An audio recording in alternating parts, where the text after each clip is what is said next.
नमस्कार दोस्तों, इस वीडियो में बिहार का भूगोल के बारे में डिस्कस करेंगे जो आपके आगे आने वाले बीपीएससी और सीडीपीओ एग्ज़ाम के लिए महत्वपूर्ण होंगे। तो आप सभी लोग वीडियो को ध्यान से देखिएगा और आपको देखिए जो छोटी से छोटी जो जानकारी है वो भी आपको समझाया जाएगा ताकि आपको ज्योग्राफी में कोई दिक्कत ना हो। बिहार के ज्योग्राफी में तो सबसे पहले आपको जो है ये भारत का मैप आप सभी लोग जानते हैं और भारत में जो सबसे ऊपर वाला इलाका जो टॉप है इसे क्या बोलते हैं, तो इसे नॉर्थ बोलते हैं। जो नीचे वाला इलाका है इसे साउथ बोलते हैं। ये पूरब है, ये आपके पश्चिम है। मतलब कि जो मैप है उसमें आपको दिशा का ज्ञान होना ज़रूरी है, तभी आप आगे समझ पाइएगा। इतना समझ गए। उसके बाद जो भारत है आपके, ये भारत है। भारत में कितने राज्य हैं, तो भारत में 28 राज्य और 8 केंद्र शासित प्रदेश हैं। 28 राज्य में से एक बिहार भी है। उसके बाद नेक्स्ट पॉइंट है कि जो कर्क रेखा है बिहार से गुजरती है, तो कर्क रेखा जो है बिहार से होकर नहीं गुजरती है। तो कर्क रेखा भारत के किन किन राज्यों से होकर गुजरती है ये पूछा जाता है, तो नोट कीजिएगा। पहला आपका है गुजरात, दूसरा है राजस्थान, मध्य प्रदेश, छत्तीसगढ़, झारखंड, वेस्ट बंगाल, त्रिपुरा और मिजोरम। इन 8 राज्यों से कर्क रेखा होकर गुजरती है। उसके बाद ये जो बिहार है, बिहार जो है भारत के मैप में जो है किस दिशा में स्थित है, तो उत्तर पूर्व दिशा में स्थित है।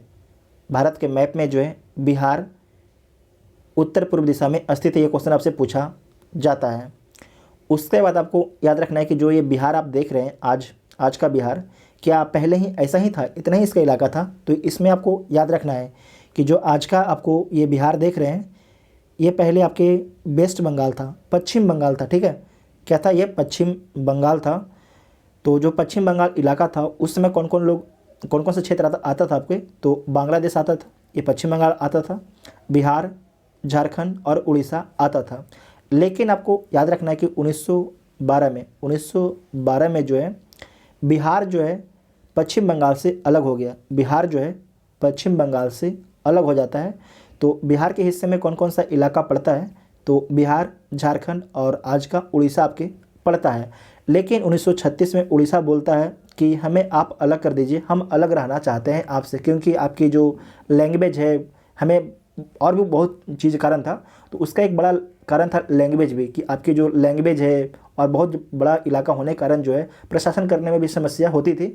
तो उस कारण 1936 में जो है उड़ीसा को जो है अलग कर दिया गया बिहार से। उसके बाद बचा कौन सा इलाका, तो उसके बाद बचा झारखंड और बिहार।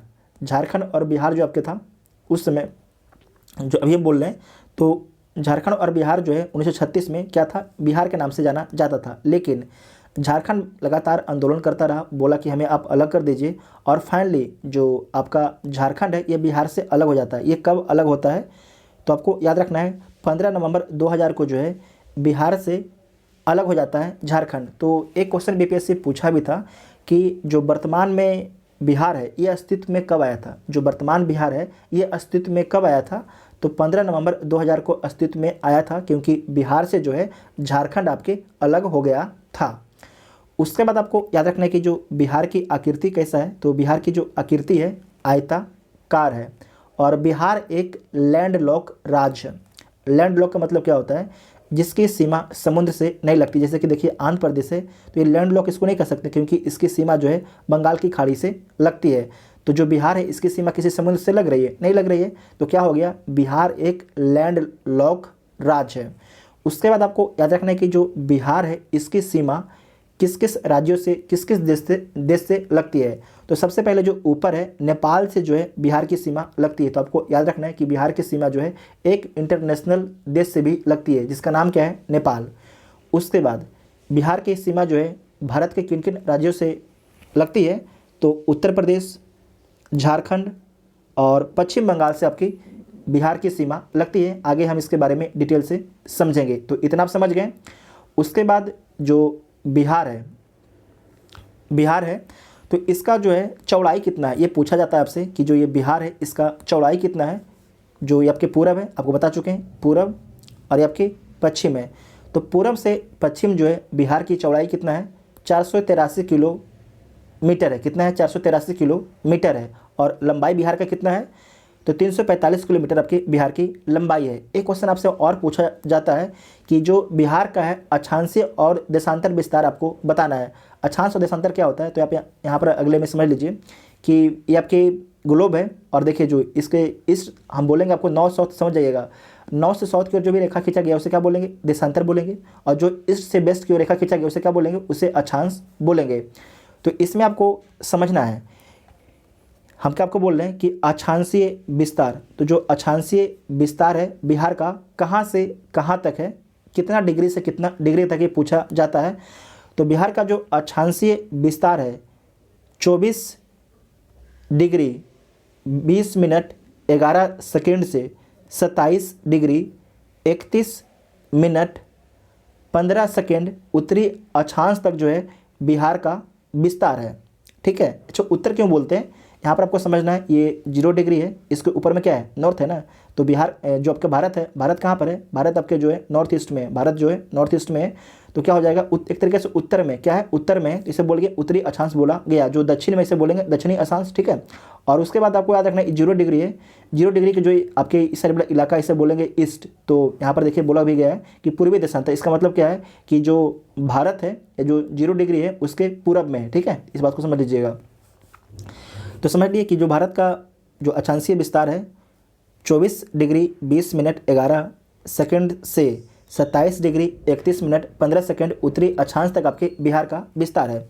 उसके बाद जो बिहार है इसका देशांतरीय विस्तार कहाँ से कहाँ तक है? तो इसका जो देशांतरीय विस्तार है 83 डिग्री 19 मिनट 50 सेकंड से 88 डिग्री 17 मिनट 40 सेकंड पूर्वी देशांतर तक जो है बिहार का विस्तार है। समझ गए ना।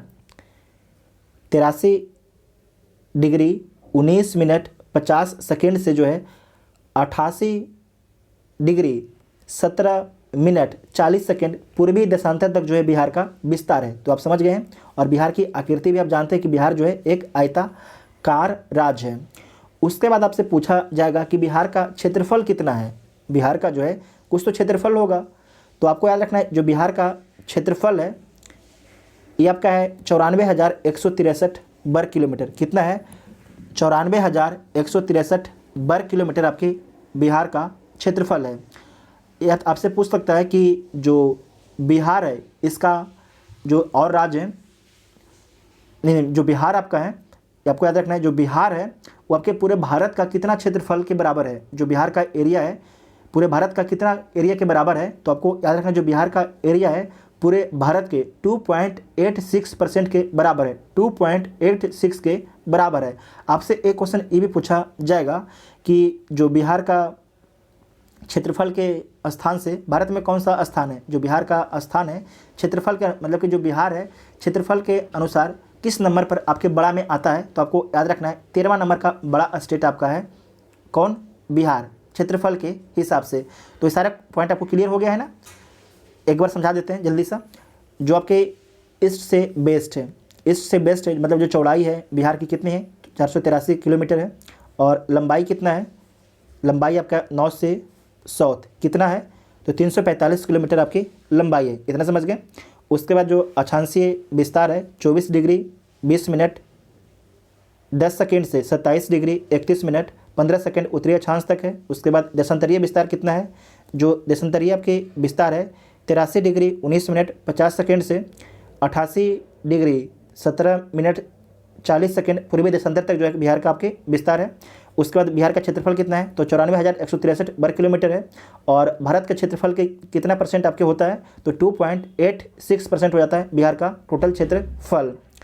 उसके बाद आपको याद रखना है कि क्षेत्रफल के अनुसार जो है भारत का 13वां बड़ा राज्य है बिहार। तो इतना आपको याद रखना है। उसके बाद हम तो देख चुके हैं कि जो नेपाल से, उत्तर प्रदेश से, झारखंड से और वेस्ट बंगाल से इसकी सीमा लगती है।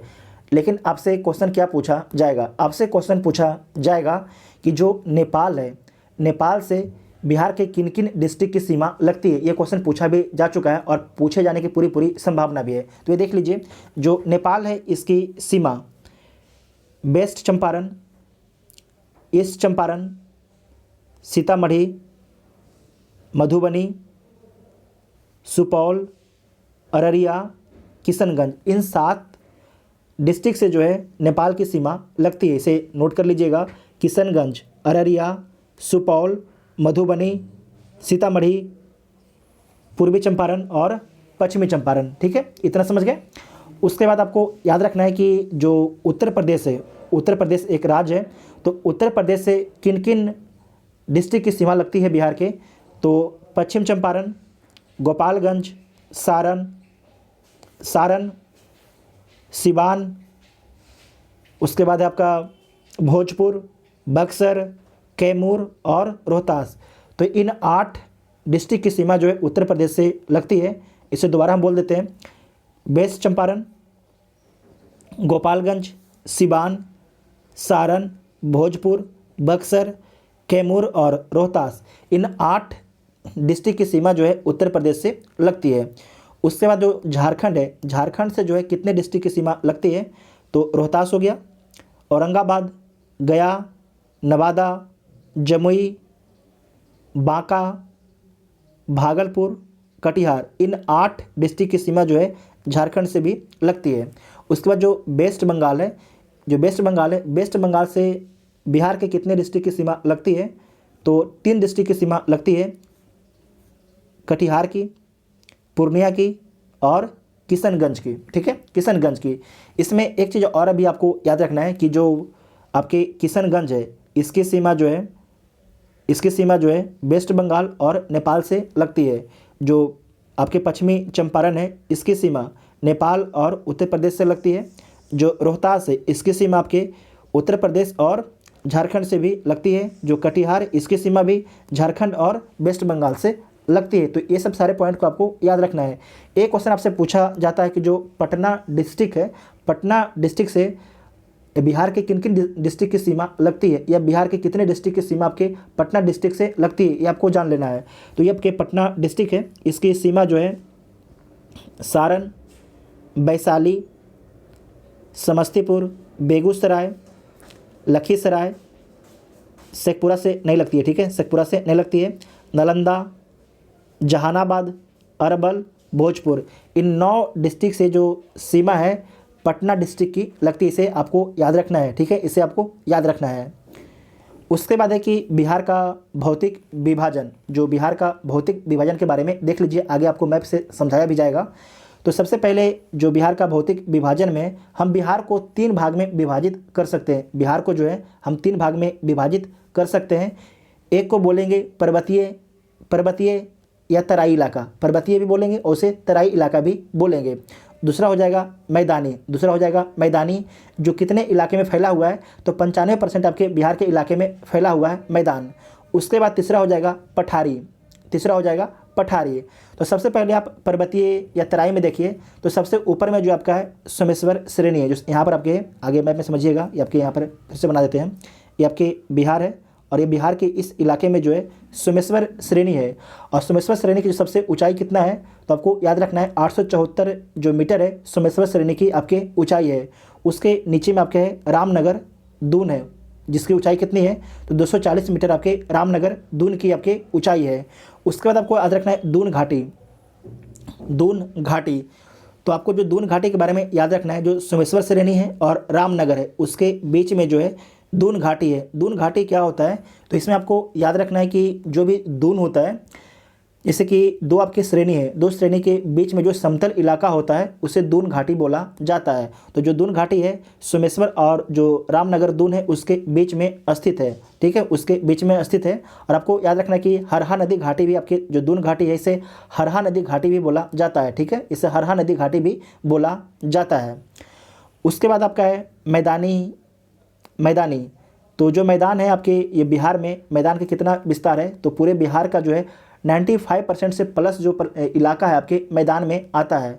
तो जो आपके मैदान है, आपके बिहार का जो मैदान है, उसे 2 भागों में बांटा जाता है।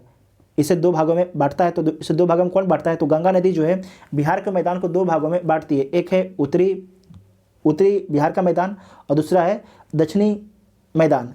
तो सबसे पहले हम उत्तरी गंगा का मैदान देखते हैं, उसके बाद देखेंगे अगला स्लाइड में दक्षिणी गंगा का मैदान। तो जो उत्तरी गंगा के मैदान में कौन कौन आता है, तो घाघरा गंडक दोआब आता है, इसे मैप में समझेंगे। उसके बाद है गंडक कोसी दोआब, ये नदियों के नाम है।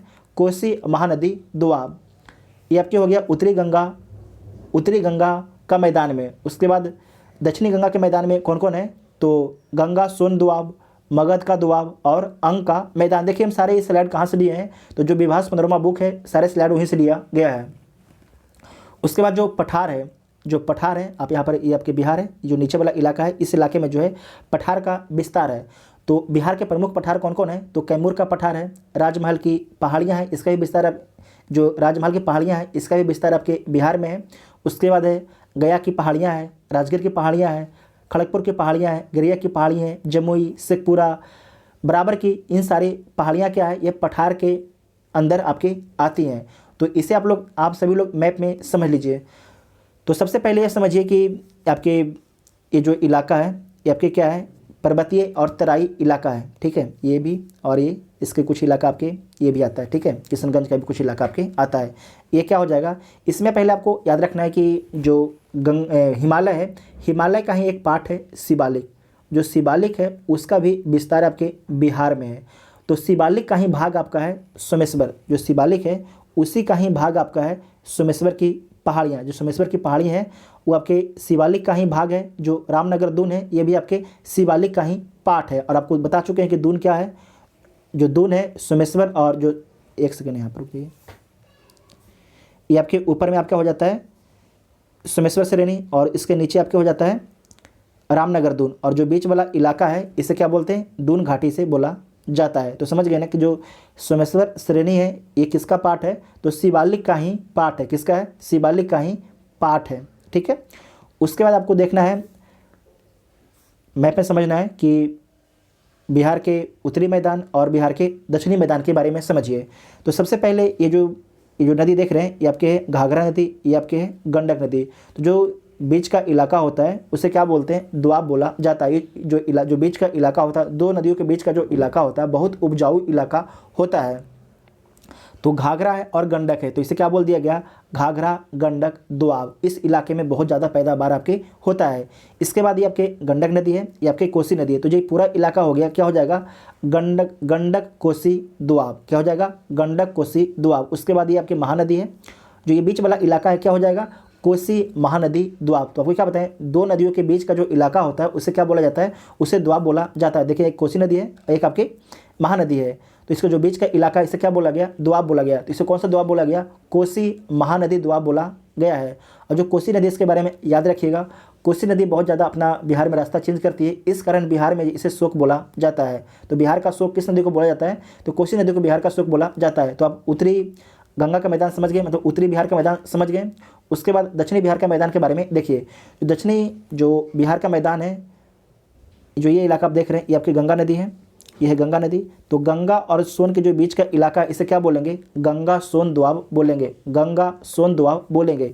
उसके बाद जो इलाका आपका ये मगध का मैदान है, ये आपके मगध का मैदान है, और इसके जो पूरब में ये देखिए ये आपके अंग का मैदान है। इतना आपको याद रखना है।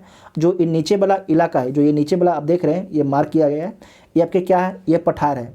ये क्या आपके हैं, ये पठार है। इसमें आपको याद रखना है कि जो कैमूर की पहाड़ियाँ हैं इसका विस्तार आपके इस इलाके में है। तो आप अगला स्लाइड में उस चीज़ को देख लीजिए। उसके बाद नेक्स्ट पॉइंट है कि जो आपके पठार हैं, पर्वत है और मैदान है, इन सभी इलाके में सबसे पहले निर्माण किसका होता है, ये आपसे क्वेश्चन में पूछा जाता है। मतलब सबसे पुराना कौन है, उसके बाद कौन है, ये आपसे क्वेश्चन पूछा जाता है। तो इस बात को आपको यहाँ पर ध्यान रखना है कि जो सबसे पुराना आपका है ये कौन है। जो ये इलाका आप देख रहे हैं जो ज़्यादा डीप रंग में है, ये इसे बोलते हैं आर्कियन धारवाड़ चट्टान बोला जाता है। इसे आर्कियन या धारवाड़ चट्टान भी बोला जाता है। और इसका जो विस्तार है गया, मुंगेर, शेखपुरा, राजगीर, खड़गपुर इत्यादि डिस्ट्रिक्ट में जो है आर्कियन धारवाड़ क्रम की चट्टानें का आपके विस्तार है। तो आपसे पूछा जाएगा कि सबसे पुराना कौन है, तो आर्कियन या धारवाड़ आपके सबसे पुराना है। अगर ये भी नहीं पूछेगा तो आपसे याद रखना है, पूछेगा गया की पहाड़ी सबसे पुराना है, मुंगेर की पहाड़ी सबसे पुराना है, ये आपके ऑप्शन में दे दिया जाएगा। या फिर आपसे डिस्ट्रिक्ट पूछ देगा कि जो इस इलाके में डिस्ट्रिक्ट है, आपको बता चुके हैं हम डिस्ट्रिक्ट, तो उस डिस्ट्रिक्ट को मैप में देख लीजिएगा कि जो कौन सा, आपको डिस्ट्रिक्ट का नाम दे देगा कि कौन सा डिस्ट्रिक्ट जो है सबसे पुराना है, जो उस डिस्ट्रिक्ट की जो आपकी चट्टान है सबसे पुराना है, ये आपसे पूछा जा सकता है, ये पूछा भी गया है एग्जाम में। तो सबसे पुराना कौन हो गया? आर्कियन और धारवाड़ क्रम की चट्टानें सबसे पुराना हो गया। उसके बाद जो आर्कियन और धारवाड़ चट्टानें हैं उससे नया कौन है? विंध्यन है। कौन है? विंध्यन। जो विंध्यन चट्टान है इसका विस्तार केवल कैमूर और रोहतास में, जो आपके विंध्यन क्रम की चट्टानें हैं उसका केवल विस्तार कहाँ पर है? कैमूर और रोहतास में। मैसूर तो कर्नाटक में।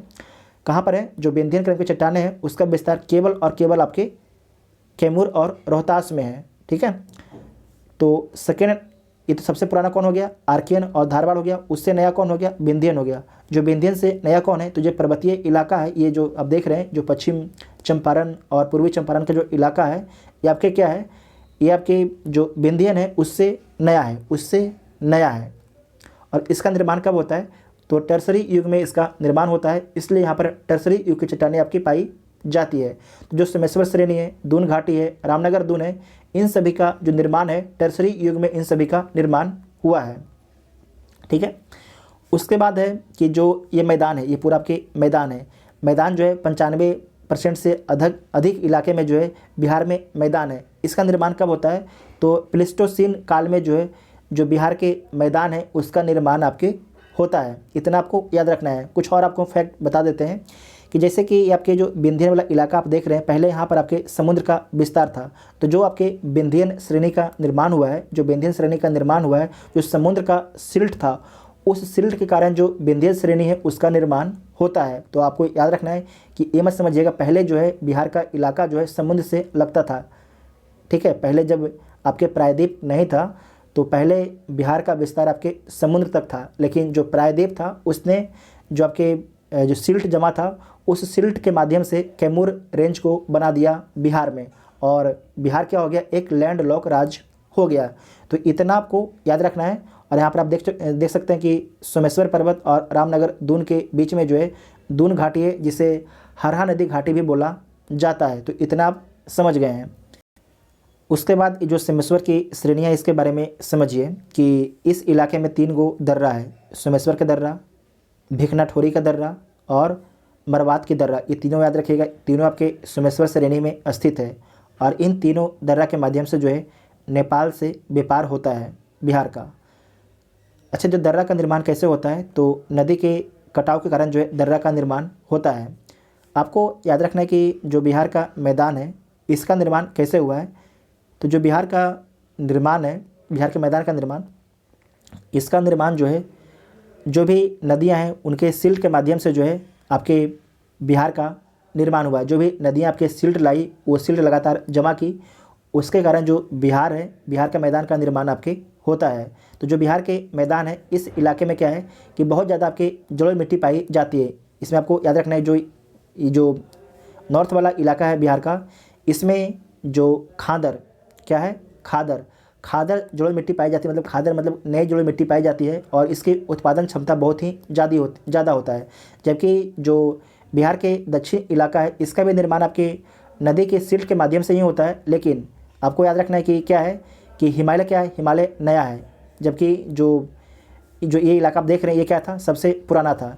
इसका मतलब जो इस इलाके में जलोढ़ मिट्टी तो है, लेकिन कौन सी मिट्टी है? बांगड़ मिट्टी है, मतलब कि पुरानी मिट्टी है। यहाँ पर पैदावार इस इलाके में कम होता है जो बिहार के उत्तरी इलाका है उसके मुकाबले में। ठीक है, नेक्स्ट है कि उत्तर बिहार का मैदान और दक्षिण बिहार के मैदान के बारे में देखिए। तो जो उत्तर बिहार की मैदान है वो बाढ़ की विभीषिका झेलती है। उसका पीछे रीज़न है कि जो उत्तर बिहार का मैदान है उस मैदान में जो भी नदियां हैं सदा नीरा नदी हैं, मतलब कि 12 महीना बहती हैं। लेकिन बारिश के दिनों में इन नदियों में पानी की मात्रा अधिक हो जाता है और इन नदियों में सिल्ट भी जमा होता है। उस कारण जब इन नदियों में जब इलाके में ज़्यादा बारिश हो जाता है तो इन नदियों में पानी की मात्रा बढ़ जाती है। जब पानी की मात्रा अत्यधिक बढ़ जाती है तो नदी जो है अपना कैचमेंट इलाका छोड़ के आसपास इलाके में बहने लगती है और आसपास के इलाके में बाढ़ आ जाता है। जलोढ़ मृदा की आपकी प्रधानता है उत्तरी बिहार में। खदान फसलों की आपकी प्रधानता है, ज़्यादातर आपकी खदान फसल का ही उत्पादन किया जाता है उत्तरी बिहार में। प्रमुख नदी है गंडक, घाघरा, बूढ़ी गंडक, बागमती, कोसी, महानदी। कुल क्षेत्रफल का लगभग आपके 62% हिस्सा है उत्तरी बिहार का। चौर, मन, दियारा क्षेत्र की अवस्थिति कहाँ पर है? तो उत्तर बिहार में इसकी अवस्थिति है। चौर क्या होता है? तो जो नदी का छिछला इलाका उसे चौर बोला जाता है। मन क्या होता है? तो जो मन होता है, गोकुल झील सुने होंगे आप लोग, गोकुल झील। जैसे कि क्या होता है कि इसे नदी इस प्रकार से बह रही है, ठीक है, लेकिन जब बारिश बहुत तेज जब होता है तो क्या होता है, जो नदी है, नदी क्या होता है कि पानी जब नदी में बहुत ज़्यादा आ जाता है तो नदी सीधा बहने लगेगी, इस तरीके से नदी बहने लगेगी। तो जो इस इलाके में क्या हो जाएगा, पानी जमा हो जाएगा, ये तो इसे क्या बोलेंगे? इसे बोलेंगे गोकुल झील। तो इसी को बोला जाता है मन। दियारा क्षेत्र क्या होता है? तो जैसे कि बीच का इलाका है या कोई स्थल है, इसके आसपास आपके पानी है तो इसे दियारा बोलते हैं। दियारा जो टाल क्षेत्र को भी एक तरीके से दियारा बोल सकते हैं, ठीक है, लेकिन दोनों लगभग भाई ही होता है। जो टाल क्षेत्र होता है ये भी क्या होता है कि जैसे कि आपके स्थल है और चारों बगल आपके पानी है तो इसे बोलेंगे टाल क्षेत्र। जो टाल क्षेत्र है इसका जो विस्तार है लगभग आपके लखीसराय तक आपके इसका विस्तार है। पटना के आसपास से जो इसका विस्तार आपके जो टाल क्षेत्र है लखीसराय तक इसका विस्तार है टाल क्षेत्र का। और उसके बाद दक्षिण जो बिहार का मैदान है इसके बारे में देख लीजिए कि सूखा प्रभावित क्षेत्र है दक्षिण आपके बिहार का मैदान। इसका पीछे रीजन क्या है कि जो आपके उत्तर बिहार की नदियाँ क्या थी, सदा निरा नदी थी, मतलब कि 12 महीना बहती थी, जबकि दक्षिण बिहार की जो नदियाँ हैं सिर्फ बरसात के दिन में ही अपना पानी इन नदियों में ज़्यादा होता है और ये जो नदी होती हैं बाकी टाइम में सूख जाती हैं। इस कारण जो आपके बिहार के जो दक्षिणी इलाका है सूखा झेलता है। और यहाँ पर जो है बांगर मिट्टी की प्रधानता है, मतलब कि जो पुरानी जलोढ़ मिट्टी उसे बांगर मिट्टी बोला जाता है। खाद्यान्न फसल का उत्पादन तो होता ही है, साथ ही सब्जी, मोटे अनाज, दलहन का भी उत्पादन किया जाता है। जो सब्जी है, सब्जी के उत्पादन में जो नालंदा है, आपको पता है कि बिहार में सब्जी उत्पादन के मामले में प्रमुख है। उसके बाद है कि प्रमुख नदियाँ दक्षिण बिहार की कौन कौन है? तो कर्मनाशा है, सोन है, पुनपुन है, फल्गु है। टाल क्षेत्र के बारे में हम लोगों ने देख लिया है। तो आप लोग को वीडियो कैसा लगा उसके बारे में कमेंट करके आप सभी लोग जरूर बताइएगा। Thank you.